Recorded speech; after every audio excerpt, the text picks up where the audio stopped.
各位朋友，我们现在正站在一个历史性的临界点上。如果你回看2024与2025年，你会发现世界正以一种我们无法理解的速度在崩解。然而，这仅仅是序幕，真正的大戏就在我们眼前的2026年。在之前影片中，我们分析了大量关于2026年的预言，从英国灵媒帕克到泰国神算普莱，他们都不约而同地提到了一个关键词：彻底的重组。但更令我震撼的是，当我翻开那本流传千年的东方预言奇书《推背图》，我发现里面记载的文字与卦象，竟然精确地对应了当下全球局势的脉动。为什么所有预言都指向中国与台湾的命运转折？为什么2026年被称为赤马之年？更重要的是，为什么在多种灾难的夹击下，台湾竟被预言为最后的安全地带？今天我们不只谈玄学，我们要结合历史、易经与当下的地缘政治，深入拆解推背图第43象与第45象，揭开这场即将改写人类文明的2026终极大劫。在正式进入推背图之前，我们必须先了解一个在东方预言学中极其恐怖的概念——赤马红羊节。在天干地支中，丙属火，色红；午属马，所以丙午年即是赤马。丁也属火，未属阳，因此丁未年就是红羊。历史学者发现了一个惊人的规律：每逢丙午、丁未这2年，中国大地往往会迎来翻天覆地的巨变与灾难。1126年丙午，历史上著名的靖康之难，北宋灭亡，两地被掳。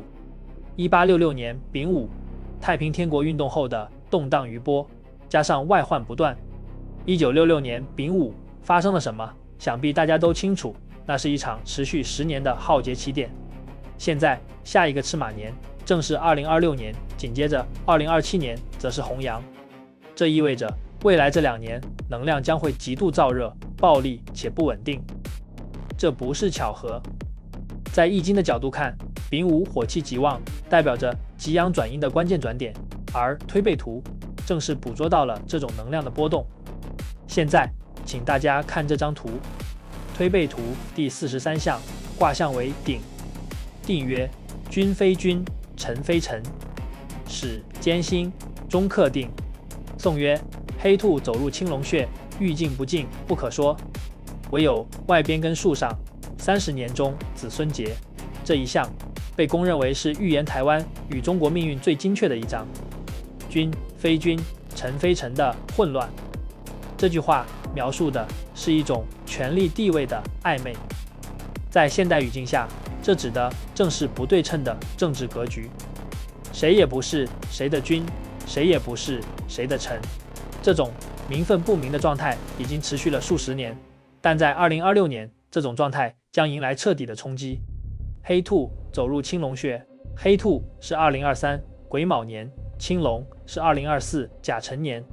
这句话暗示，从2024年开始，某种暗力量已经潜入了权力核心。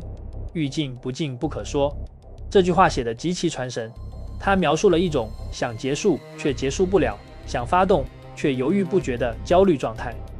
这不正是目前台海局势的真实写照吗？2026的转机始艰辛，终克定。这6个字是我给所有台湾观众的定心丸。2026年的开头会非常困难，结合帕克的预言，可能会有短暂的封锁、网络中断，甚至是金融系统的震荡。但请注意，最后3个字终克定，在推背图中，这代表最终的局势会趋于稳定。这种稳定不是通过武力消灭，而是通过一种更高维度的力量，让鼎的格局重新平衡。关键外边跟树上，这句话非常有意思。它暗示了台湾虽然在地理或政治的外边，但它才是保存华夏文明火种与正统气运的地方。30年终子孙结，暗示从某个关键年份起算的30年将会结出和平的果实。如果说43象谈的是内部与两岸，那么第45象蒙卦谈的就是全球层面的大战与洗牌。谶曰：有客西来，至东而止，木火金水，习此大耻。颂曰：炎运宏开，世界同，金乌隐匿白杨中。从此不敢称雄长，兵器全消，运以终。这一项让无数历史学家与预言爱好者背脊发凉。有客西来，至东而止。西来之客指的是谁？在现代，这无疑是指美国及其盟友。这句话暗示了一场由西方力量介入的东方战事，但结果是至东而止，战争并没有无限制扩大，而是在东方被遏制住了。接下来这句木火金水，习此大耻才是真正的关键。五行中独缺土，暗示领土争端的终结，而习此大耻预示着100年来的地缘屈辱将在这场变局中得到彻底的洗刷与证明。这不是简单的停战，而是尊严的回归。这预示着在经历2026年的赤马节后，一种全新的光明的秩序将在东方重生。金乌隐匿白羊中，金乌象征着以太阳自居的强权。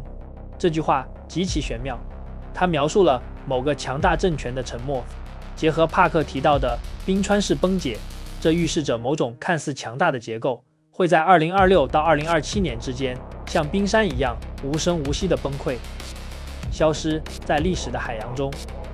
当我们把推背图与现代预言放在一起对比时，你会发现一幅令人惊恐的精密地图。2026年2月，金融与权力震荡，帕克预言中国会发生冰川式解体，这对应了第43项的时间星。这段时间，全球可能面临银行系统的问题，资产价格会出现我们未曾见过的波动。2026年4月，自然与人为的双重考验。泰国神算普莱提到的大地震与致命病毒，在推背图中，这通常被视为天警，也就是上天对挨侮者的最后警告。2026年底，秩序重组的开始，这对应了宋约中的兵器全消，运以终。强权的运势在此终结，世界开始进入一个长达数十年的和平期。这里有一个细节，为什么预言都说台湾是安全地带？这不仅是玄学，更有其地缘逻辑。在未来的2026年，全球产业链会发生极端断裂，拥有核心技术与高明信度的地区会形成一个天然的保护罩。这就是预言家口中的黄金穹顶。很多人问，如果2026年真的如推背图所言是运以终，那中国会变成什么样？帕克用了一个极其优美的词，一个全新的中国即将诞生。这不是毁灭，而是重生。就像推背图第45项说的，连运红开，世界同。所谓冰川式崩解，意味着这种改变不是从外部被摧毁，而是从内部自发地无声的解体。这可能源于经济的停滞、民心的背离，或者是最高决策层的突发变故。当这种旧结构消失后，东亚将迎来真正的文化复兴。这也呼应了为什么推背图一直强调台湾的根数作用，因为那里保留了最完整的文明逻辑，在混乱结束后将成为指引方向的明灯。面对即将到来的2026赤马节，我们普通人除了恐惧还能做什么？结合多位预言家的建议，我整理了这份保命指南。保持资产的流动性，不要盲目投入不动产，尤其是那些位于高风险政策区的资产。在2026年的第一季，现金与实物黄金是你的护身符。建立离线生活能力，预言多次提到断网与电力短缺，家里备好基本物资与非电力的应急工具。心灵的安定，这是最重要的。预言说2026是人类神性觉醒的窗口。焦虑会降低你的免疫力与判断力。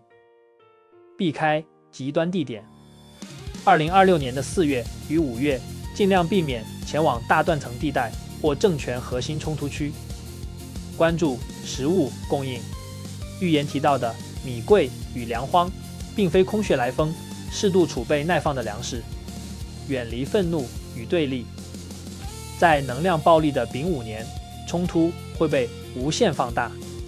保持沉默与温和，能让你避开人祸。相信直觉。当你感到不安时，不要犹豫，立刻离开让你不安的环境。朋友们2026年或许听起来令人恐惧，但换个角度想，我们何其有幸能亲眼见证这场千载难逢的历史大转折。推背图的作者李淳风与袁天罡在1000年前就已经看到了今天，他们留下的预言不只是为了预警灾难，更是为了告诉后人，黑夜再长，太阳也终会在中天升起。无论你是身在台湾、中国，还是世界任何一个角落，请记住，历史的巨轮虽然无情，但人心的觉醒才是改变命运的最终变量。你相信2026年会是预言中的那个转折点吗？对于推背图的第43项，你有什么不同的见解？我是 Nobi，我们下期影片见。